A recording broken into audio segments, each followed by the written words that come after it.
You know what I find funny about evil is if you don't cease and desist and don't embark on the path, you will always lose.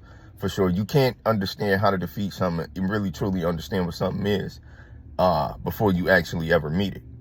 So, and part of defeating the evil within yourself is actually succumbing to it and losing for a lot of us, because again, you got to use spiritual and actual wisdom. Don't just conceptualize, actualize, and be wise and turn away from certain things before you reach final conclusion. A lot of us come to final conclusion from failure.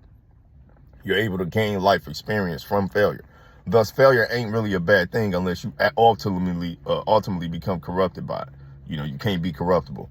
But evil, what we've learned to do essentially as people is reverse engineer evil.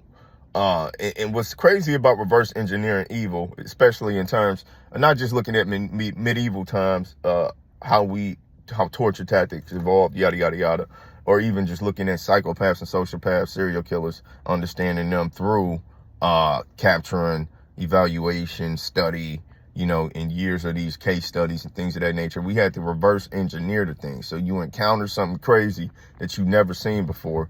You build history and information on it. And then you encounter other cases where certain things line up, certain things are different, yada, yada, yada.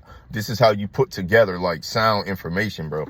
And that's essentially what they've done. But the only way that they were able to really do it, it wasn't just by gathering information. It was through the reverse engineering of the whole process to begin with. Because if they had the information, certain things wouldn't happen in a lot of these cases.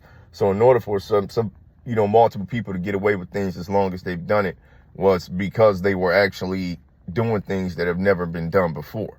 It's really interesting. So you got to reverse engineer how these things come into existence and why they operate, how they operate, behave, how they behave, yada, yada, yada. Evil is something that has to be reverse engineered. So it's one of those things where, I heard somewhere you can't really, you can't connect the dots looking forward. You can only connect the dots looking back. So, connecting the dots in terms of your own internal evils is a process of internal work and reflection, from that perspective. And just understanding, and from that perspective, you could actually get a better understanding on why I'm saying what I'm saying in this video is because even you were able to obtain knowledge always after the fact, always after you've fallen.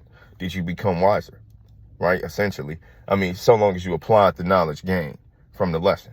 But it was always after the failure, always after you fell short, So you can see how this is applicable even unto you. All right, I'm gone.